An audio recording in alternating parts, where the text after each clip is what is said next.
గుజరాత్లోని ఎడారి ప్రాంతాల్లో ఎండలు మండిపోతుంటాయి.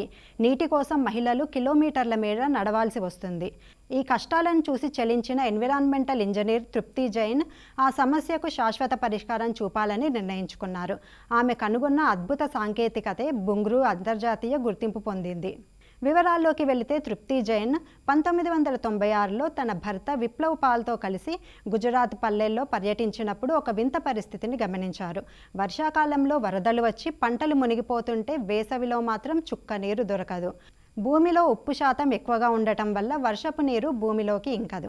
దీనివల్ల మహిళలు, రైతులు కూలీలుగా మారి నగరాలకు వలస వెళ్ళేవారు. ఈ వలసలను ఆపి వారి కన్నీళ్లు తుడవాలని తృప్తి జైన్ దాదాపు 7 ఏళ్ల పాటు పరిశోధన చేశారు. గుజరాత్లో బుంగ్రూ అంటే స్ట్రా అని అర్థం. స్ట్రాతో నీటిని పీల్చినట్టే ఈ టెక్నాలజీ వరద నీటిని భూగర్భంలోకి పంపి నిల్వ చేస్తుంది. అందులో భాగంగా పొలంలో 12 నుంచి 18 మీటర్ల లోతు వరకు పైపులను వేస్తారు. వర్షాకాలంలో వృధాగా పోయే నీరు ఈ పైపుల ద్వారా భూగర్భంలోకి ఇసుక పొరల్లోకి వెళ్ళి నిల్వ ఉంటుంది. వేసవిలో అదే నీటిని పంపుల ద్వారా బయటకు తీసి పంటలకు వాడుకోవచ్చు. ఇది నీటిని ఇవ్వడమే కాకుండా భూమిలోని ఉప్పు శాతాన్ని తగ్గించి నేలను సారవంతం చేస్తుంది. తృప్తి స్థాపించిన నైరేతా సర్వీసెస్ ద్వారా ఈ బుంగ్రూ యూనిట్లను మహిళల పేరు మీదనే రిజిస్టర్ చేస్తారు. దీనివల్ల సమాజంలో వారి గౌరవం పెరిగింది. ఏడాదికి 3 పంటలు పండించడం వల్ల సుమారు 40,000 మంది మహిళల ఆదాయం రెట్టింపయ్యింది.